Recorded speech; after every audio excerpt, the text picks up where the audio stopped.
नमस्कार। राष्ट्र, राष्ट्रियता, सभ्यता र संस्कारको संगम बागमती टेलिभिजनको प्रस्तुति कार्यक्रम मूल बाटोमा स्वागत छ। म कल्पना सानु भट्टराई। दर्शकवृन्द, हामीले कार्यक्रममा स्थानीय तहले गर्दै आएका कार्य कस्ता रहेका छन्, गतिविधि के हुँदैछन् लगायतका प्रसंग जोड्दै आएका छौं। अहिले भर्खरै मात्र सम्पन्न भएको स्थानीय तह निर्वाचन पश्चात अहिले छोटो समय भएको छ कार्यकाल सम्हालेको जनप्रतिनिधिले अहिले गर्दै आएका कार्य योजना र स्थानीयका समस्या बुझ्न कतिको सफल भएका छन् लगायतका प्रसंग पनि हामीले कार्यक्रममा जोड्दै आएका छौं। आज पनि हामीले कार्यक्रममा सुदूरपश्चिम प्रदेशमा रहेको टिकापुरको कुरा गर्नेछौँ। टिकापुर जिल्लामा हुँदै गरेका गतिविधि के रहेका छन्, त्यहाँका जनप्रतिनिधिले गर्ने कार्य योजना लगायतका प्रसंग आज हामीले कार्यक्रममा जोड्नेछौँ। हामीसँग कार्यक्रममा हुनुहुन्छ टिकापुर नगरपालिकाका प्रमुख रामलाल डगौरा थारू। आउनुहोस्, कार्यक्रममा उहाँलाई स्वागत गरौँ। प्रमुखज्यू, कार्यक्रममा स्वागत छ। धन्यवाद। हजुर, अहिले यहाँको कार्यकाल भन्नुपर्दा पहिला तपाईँ वडा अध्यक्षमा हुनुहुन्थ्यो, अहिले प्रमुखमा हुनुहुन्छ। कस्तो हुँदैछ त अहिले कार्य? अब विशेष गरी म पहिला टिकापुर नगरपालिका वार्ड नम्बर 60 को वडा अध्यक्ष थिएँ र वडा अध्यक्ष भएर काम गर्दै गर्दा त्यसमा केही अनुभवहरू पनि प्राप्त भइसकेका थिए र मलाई त्यति खासै अप्ठ्यारो त छैन, हैन, त्यही सहज नै भएको छ। र फेरि हाम्रो टिम जुन छ सबै युवाहरूको जमात छ।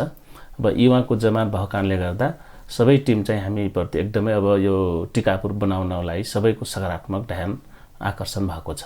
हजुर, अब काम गर्नको लागि युवा शक्ति नै आवश्यक पर्ने देखियो, हैन त? हजुर हजुर, अब युवाको नै आवश्यकता हो। देश जबसम्म युवा शक्ति आउँदैन अब तबसम्म देश बन्दैन। हामी देखिराखेका छौँ। अब युवा शक्ति, दक्ष शक्ति तपाईँ सबै विदेशमा भित्रिनु पनि बाध्यता पनि छ। अब यहाँ रोजगारको ग्यारेन्टी छैन।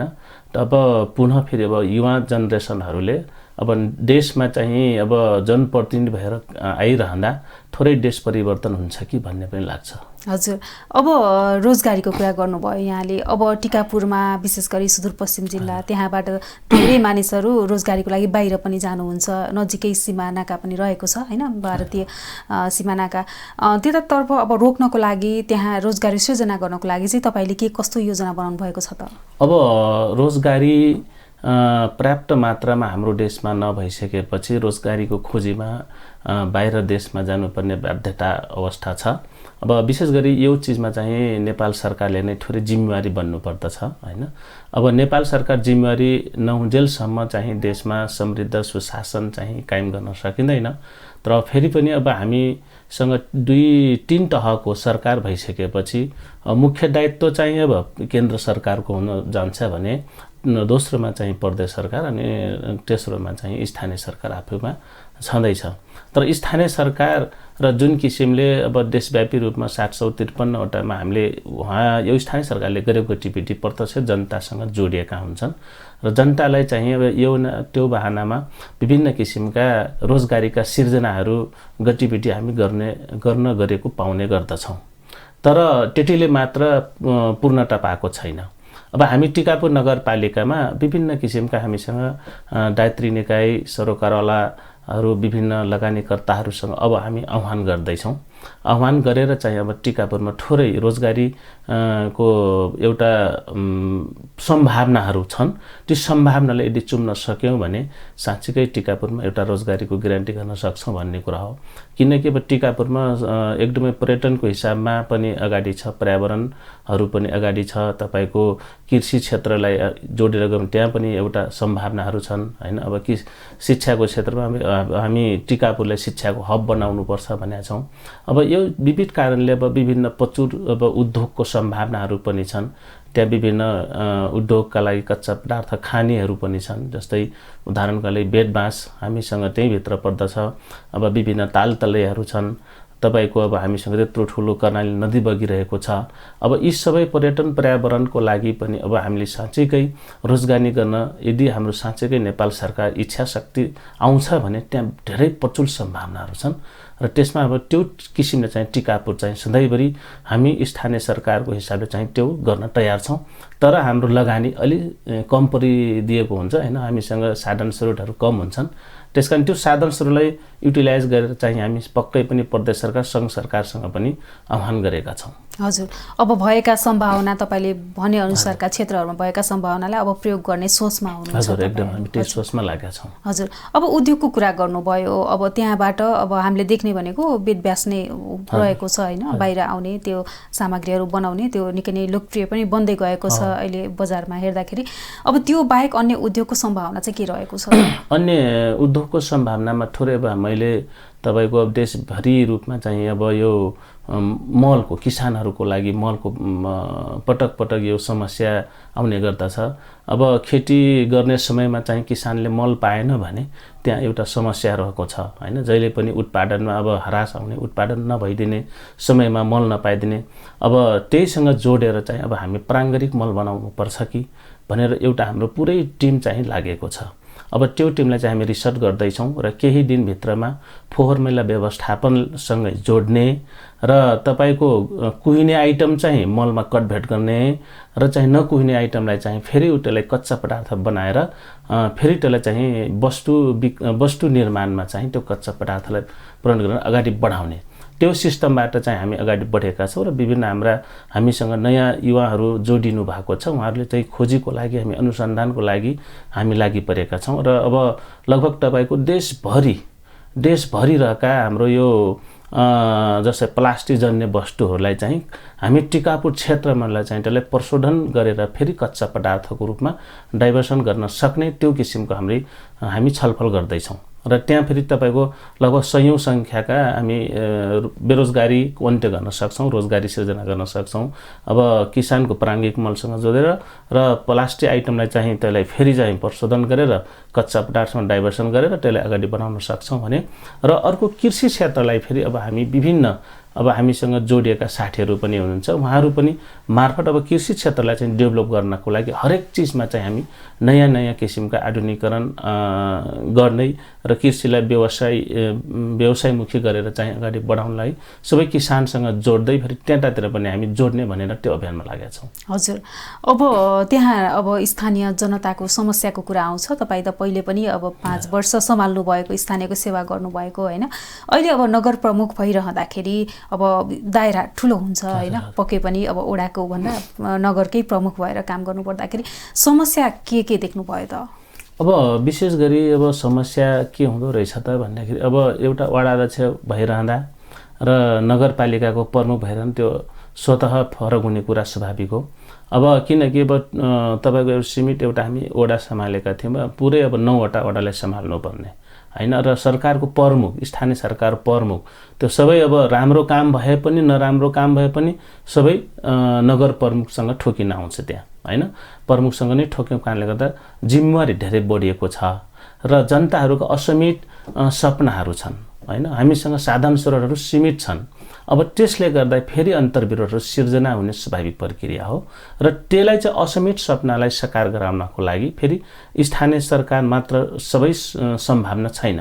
त्यहाँ प्रदेश सरकारको आवश्यकता पर्छ, अनि सङ्घ सरकारको, केन्द्र सरकारको आवश्यकता पर्छ। र फेरि त्यति मात्र नभइकन हामीसँग विभिन्न दात्री निकाय, सङ्घ संस्थाहरूलाई पनि हामी डेटा पनि जोड्न खोजिराखेका छौँ, लगानी कर्तालाई खोजिराखेका छौँ, भित्राउन खोजिराखेका छौँ। हामी केही दिनमा अब लगानी सम्मेलनको पनि कुरा उठिराखेका छ होइन। यी सबै कुरालाई चाहिँ अब व्यवस्थापन गर्नको लागि अब टिकापुरमा कसरी बन्ने, टिकापुरलाई अब तपाईँ हामी देखिरहेछौँ यो हाम्रो देश नेपालभित्रको एउटा प्लानिङ क्षेत्र हो। त्यहाँ तपाईँको 100औं वर्षसम्म यदि साँच्चै त्यो प्लानिङलाई व्यवस्थापन गर्न सक्यौँ भने हामी त्यतातिर भिडभाड त्यति हुँदैन, किन त्यत्रो प्लानिङ छ, व्यवस्थित सहर हो होइन। अब हाम्रो त्यतिखेर तत्कालीन खड्ग सिंह मन्त्रीले जुन बनाइदिनु भएको छ, जुन सपना देख्नु भएको थियो, त्यो सपनालाई साकार गराउनको लागि हामी सबै त्यहाँका जनप्रतिनिधिहरू मात्र नभइकन स्थानीयवासीहरू सबै लागिराख्नु भएको छ र त्यसरी हामी अगाडि बढ्दैछौँ भन्ने कुरा पनि छ। हजुर, अब हुन त छोटो समय भएको छ कार्यकाल सम्हाल्नु भएको होइन। अहिले चाहिँ अब स्थानीय तह र सङ्घ र प्रदेशसँगको समन्वय यो छोटो समयमा कस्तो हुँदैछ त? अब यसमा थोरै अब हामी हाम्रो च्यानलबाट चाहिँ विभिन्न यहाँका मन्त्रालयहरूसँग जोड्ने कुरा, मन्त्रालयभित्रका गतिविधिहरूलाई अब जाने कुरा, अब सबै कुरा मै मात्रै हुँ भन्ने कुरा रहँदैन होइन। किनकि अब हाम्रो पार्टी नै एउटा भर्खरै जन्मेको पार्टी पनि भएको कारणले गर्दा हाम्रो लिङ्क सबैसँग त नभएको पनि अवस्था छ। तर फेरि पनि हामी माध्यम हैन, अब जसको जो साथीसँग जहाँ सम्बन्धित छ, चिन्जान छ हैन, यहाँ पार्टीको कुरा पनि आउँछ। अब त्यो जोडेर पनि हामी सबै स्थानीय सरकार र प्रदेश र सङ्घ सरकार सबै तिनटैको सरकारसँग हामी जोड्ने प्रयासमै छौँ, लागिराखेका छौँ र लागिसकेको अवस्था छ। हामी विभिन्न मन्त्रालयमा हैन, विभिन्न राष्ट्रिय निकायका सरोकारवालाहरूसँग राख्नेहरूसँग हामी सबै कोअर्डिनेसन गरेर समन्वय विस्तार गर्नमा चाहिँ हामी पुरै लागिसकेका छौँ। र अब केही दिन अब फेरि अब यो प्रदेश सङ्घको चुनावले कारणले गर्दा र फेरि आचार संहिता लाग्ने भएको कारणले गर्दा उहाँहरू अब चुनाव सम्पन्न भइसकेपछि फेरि तपाईँहरूलाई हामीले गर्ने सहयोग प्रदेश सरकार सङ्घ सरकारबाट चाहिँ हामी विभिन्न आश्वासनहरू पनि पाइरहेको अवस्था पनि छ।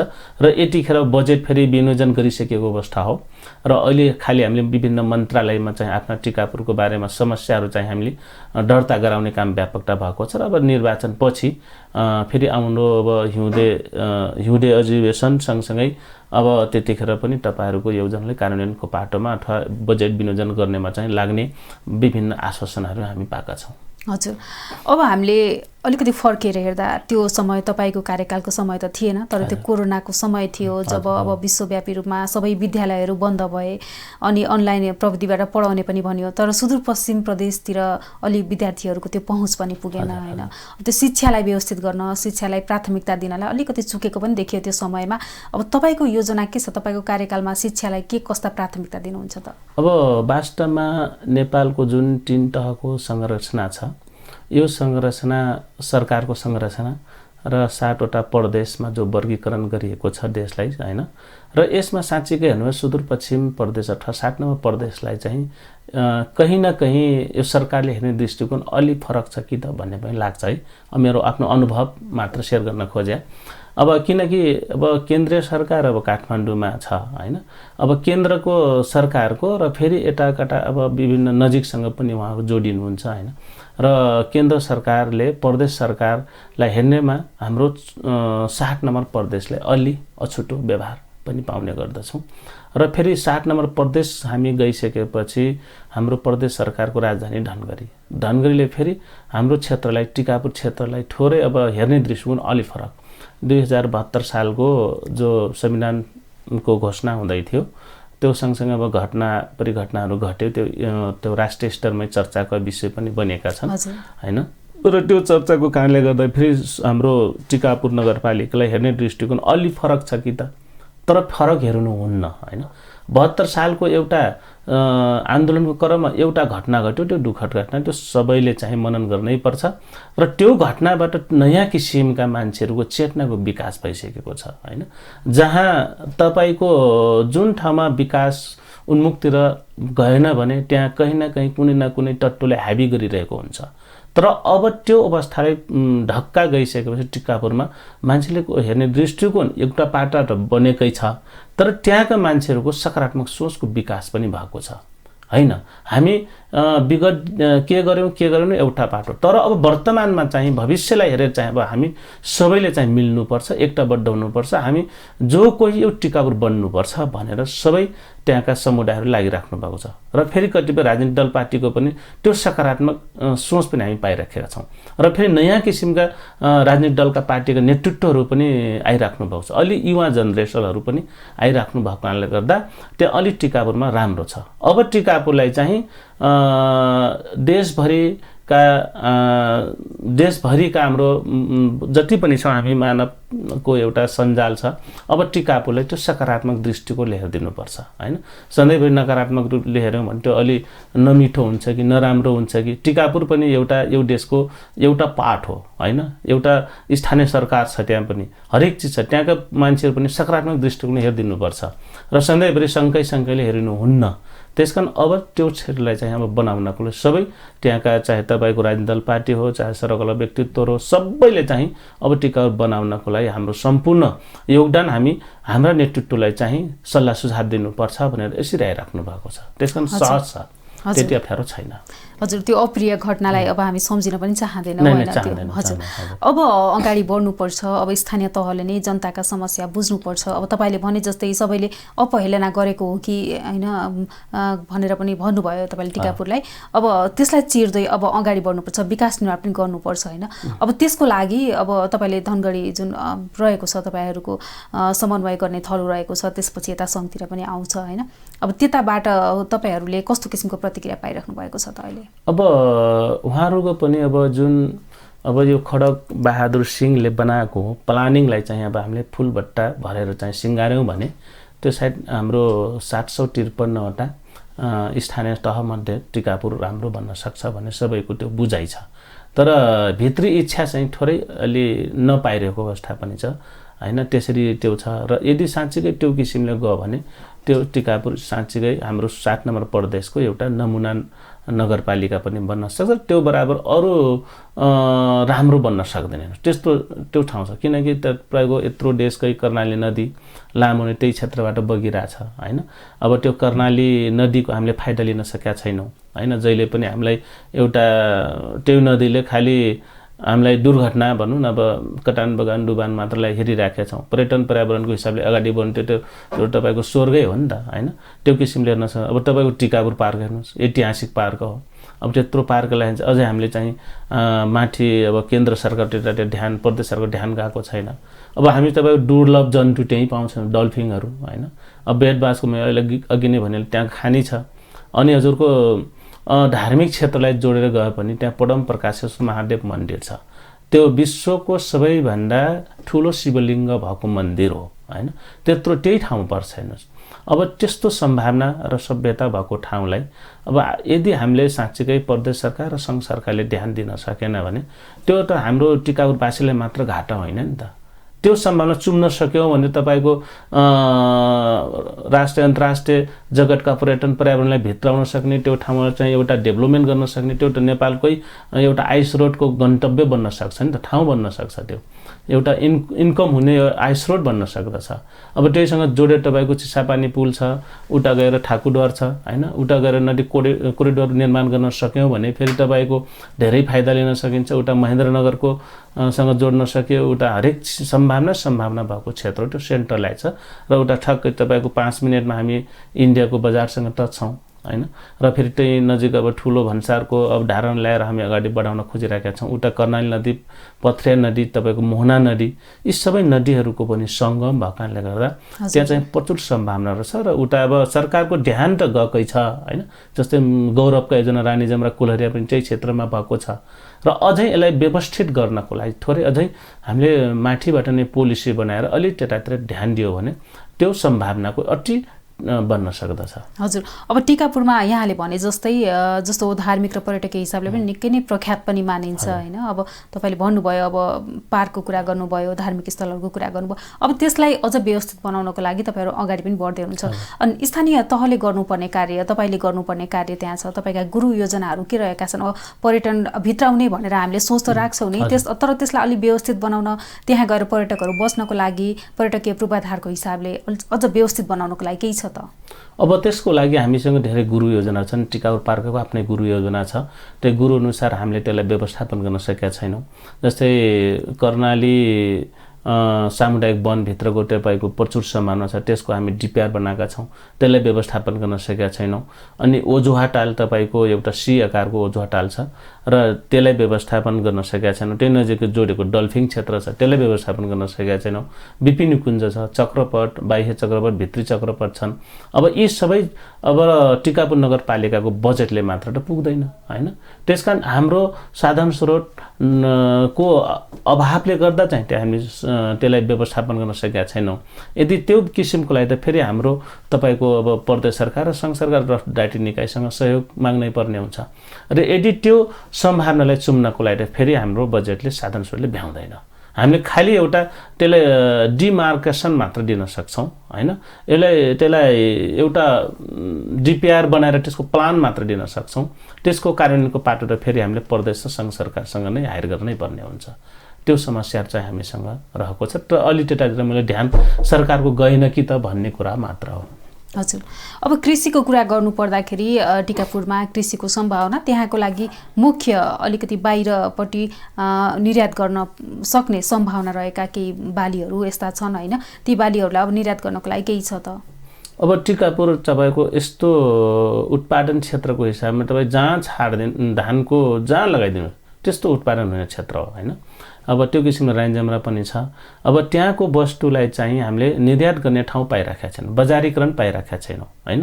किसानहरू यति तपाईँको उत्पादन गरिदिनुहुन्छ, वस्तु पाइराख्नु भएको छैन, त्यो बजारीकरण नभएको कारणले गर्दा हो होइन। ती समस्याहरू छन्। अब साधन स्रोत तपाईँको बाटाघाटा पुलपुलेसा हेर्नुहोस्, त्यहाँको यति ग्रामीण क्षेत्रको रूपमा छ। नाममा चाहिँ अहिले टिकापुर भन्ने फेमस छ, तर त्यहाँभित्र जाँदाखेरि मान्छेहरू हो टिकापुर यस्तो भन्ने किसिमको अलि सरकारले त्यसलाई ध्यान दियो भने त्यो ग्रामीण क्षेत्रलाई अलि डेभलपमेन्ट गर्न सक्यौँ भने र बजारीकरण गरेर गयौँ भने पक्कै पनि त्यहाँबाट निर्यात गरेको वस्तु तपाईँको हामी लगभग दावाका साथ भन्छौँ, यदि त्यहाँका वस्तु जुन उत्पादन हुन्छ त्यो वस्तुलाई चाहिँ सम्बन्धित ठाउँमा जस्तै काठमाडौँ जस्तै भ्याली ठाउँमा होइन त्यस्तो ठाउँमा हामीले निर्यात गर्न सक्यौँ भने हामी यहाँका ताजा फलफुल, ताजा सब्जीहरू, ताजा अन्न बालीहरू होइन त्यस्तो किसिमको हामीले त्यो बनाइदिन सक्छौँ। उहाँलाई चाहिँ ताजा फलफुलहरू खुवाइदिन सक्छौँ। त्यस्तो किसिमको प्रचुर सम्भावनाहरू छन् त्यहाँ। हरेक चिज सिँचाइको पुरै व्यवस्थित छ होइन, प्रतिबन्ध छ। अब किसानहरू तपाईँको यान्त्रिकरण गइसकेपछि सबैले चाहिँ त्यो किसिमको उत्पादनमा जीव ज्यान लगाइराख्नु भएको छ, तर निर्यात गर्ने तपाईँको बाटाघाटा पुलपुलेसा छैन, साधन स्रोतहरू छैनन्। यी समस्याले गर्दा थोरै समस्याहरू छन्, तर हाम्रो स्थानीय सरकार हाम्रो आफ्नो साधन स्रोतले फेरि मिलाइराखेका छौँ। हजुर। अब विगत 5 वर्ष तपाईँले काम गर्नुभयो होइन, त्यो समयमा आउँदाखेरि अब लामो समयसम्म स्थानीय सरकार विहीन बनेको समाज होइन, जनताको घर दैलो अब स्थानीय सरकार आइसकेपछि केही परिवर्तन त पाउनुभयो होला नि तपाईँले होइन? हजुर, एकदमै। अब जनताहरू अलि खुसी हुनुभएको छ।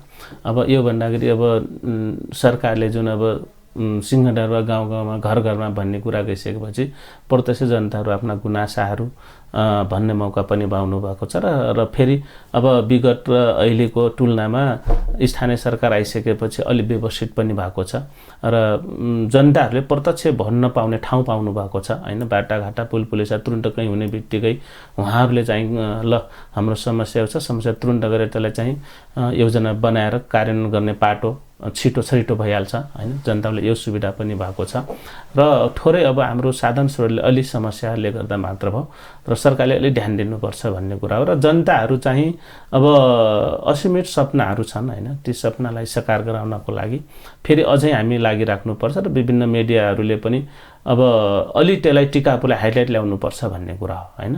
किनकि सम्भावना छ, यदि सबैले अनुगमन गर्नुपर्छ। अब हामी केही दिनमा लगानी सम्मेलन गऱ्यौँ भने त त्यसमा सबैले हामीले देखाइदिनेछौँ होइन। त्यहाँका विभिन्न किसिमका सम्भावनाहरू छन् र त्यो किसिमले चाहिँ धेरै आशावादी जनताहरू पनि छन्। हजुर। अब तपाईँले भने जस्तै जनताहरूका असीमित सपना छन्, आवश्यकता रहेका छन्, ती असीमित आवश्यकताहरूलाई पुरा गर्नको लागि तपाईँहरूसँग कतिको चुनौती छ त? त्यो असीमित सपना साकार गर्नलाई चुनौती आफैमै धेरै छ होइन। मैले अघि नै भने तपाईँको अब यहाँ त राजनीतिक खेल पनि हुँदो रहेछ र विभिन्न कमिसनका खेल पनि हुँदो रहेछ होइन। र अब त्यो ठाउँका तपाईँको अब हामी त थोरै भर्खरै नयाँ जन्मेका पार्टी पनि छौँ होइन। नयाँ पार्टी जन्मिसकेपछि अब थोरै अल्ल फल्नको कारणले गर्दा अब यो टिकापुर बन्यो भोलि हामी फेलर हुने हो कि होइन, त्यस्ता किसिमको मान्छेको सोच हुँदा रहेछन् होइन। अल्ल फल्नलाई सफल बनाउनको लागि तपाईँ हामी लगाउँ त यो टिकापुर भन्छ, यस्तो किसिमका तपाईँ हामी एकाठरी पाउँछौँ भने अर्को ठाउँ नै यसलाई त अब असफल बनाउनुपर्छ। अनि मलाई असफल हुने बित्तिकै के हुन्छ, मलाई व्यक्तिगत रूपमा मलाई घाटा होला, तर समग्र टिकापुरलाई घाटा हो नि त होइन। तर यो किसिमको अब सोच छैन फेरि है। धेरैजनाले चाहिँ अब ल सफल बनाउनुपर्छ, यो टिकापुर बनाउनुपर्छ भनेर फिलाग्नु भएको छ र यसमा चुनौतीका कुराहरू पनि छन् होइन। अब जति हामी कटान बगान डुबान त्यही क्षेत्रमा भइराखेका हुन्छ, एकचोटि तपाईँको त्यो क्षेत्रमा विकास गऱ्यौँ अनि फेरि अर्को बाढी आउँछ बगाइ लगिदिन्छ हेर्नुहोस् होइन। र फेरि सरकारको हेर्ने दृष्टिकोण छ, तर कतिपय तपाईँको अब निर्माण व्यवसाय ठेक्कापट्टा गर्ने ठेकदारहरूको समस्या, समयमा काम सम्पन्न नगरिदिने। अब रानी जमराको त्यत्रो काम गरिराखेको छ, यो शहरी विकास मन्त्रालय खानेपानी मन्त्रालय मार्फत गरिराखेको छ, यो तपाईँको तटीय क्षेत्र अब तटबन्धनको काम भइराखेको छ, ठेकदारले काम गरिदिया हुन्न होइन।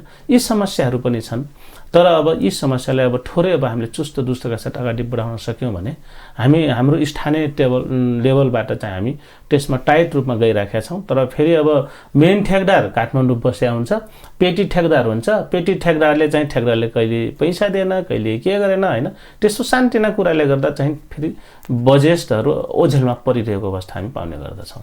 हजुर, अब विकास निर्माण गर्नको लागि र आफ्नो काम गर्नको लागि तपाईँहरू अब मैदानमा हुनुहुन्छ होइन। मैदानमा हुँदै गर्दा तपाईँले भने जस्तै कोही पक्ष साथ दिने हुन्छ, कोही खुट्टा तान्ने हुन्छ होइन। पक्कै पनि अहिले आएर चाहिँ अहिले केही परिवर्तन भएको छ, जनताहरूले पनि साथ दिनुपर्छ भन्ने सोचेका छन् पनि भन्नुभयो होइन। अब धेरै अपेक्षा छ अब स्थानीय तहमा गइसकेपछि जनप्रतिनिधिसँग तपाईँले भने जस्तै गाउँ गाउँमा सीमान्तबारको अधिकार पुगेको छ।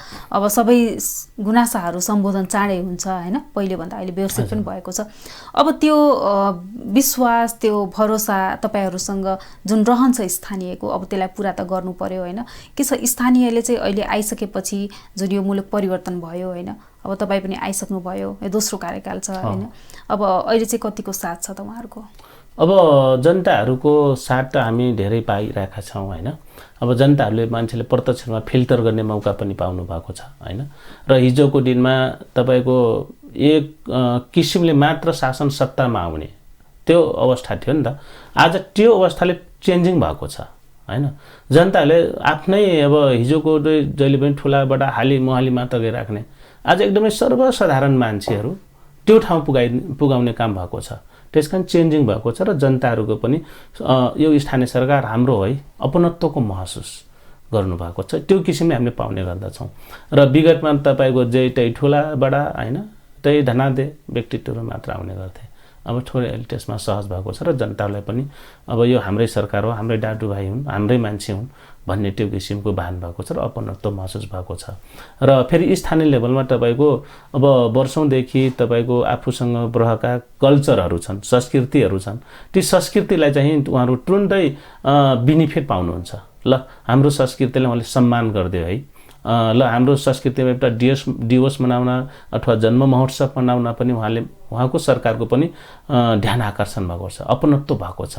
हरेक चिजमा चाहिँ धार्मिक क्षेत्रमा, सांस्कृतिक क्षेत्रमा तपाईँको जनताहरूका जनगुनासाहरूलाई चाहिँ सम्बोधन भइसकेपछि सबैलाई हाम्रो पनि कुरा लाग्दो रहेछ भन्ने त्यो भान भएको छ। अब त्यसरी गएको छ र त्यही किसिमले सबैले चाहिँ सकारात्मक रूपमा आइराख्नु भएको छ।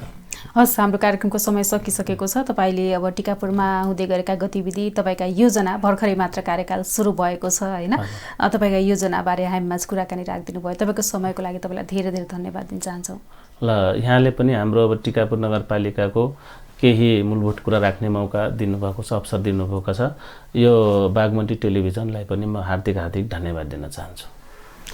दर्शकवृन्द, हाम्रो कार्यक्रमको समय सकिएको छ। आज हामीले कार्यक्रममा टिकापुर नगरपालिकाको कुरा गरेका छौँ। टिकापुर नगरपालिकामा भर्खरै मात्र कार्यकाल सम्हाल्नु भएका प्रमुख हुनुहुन्थ्यो। उहाँले टिकापुर नगरपालिकामा हुँदै गरेका गतिविधि, उहाँका योजना र समस्याबारे पनि हामीमाझ आफ्ना धारणा राखिसक्नु भएको छ। उहाँ हुनुहुन्थ्यो टिकापुर नगरपालिकाका प्रमुख रामलाल डगौरा थारू। हामी भोलि फेरि कार्यक्रममा नयाँ प्रसङ्गसहित उपस्थित हुनेछौँ। हेर्दै रहनुहोला बागमती टेलिभिजन। नमस्ते।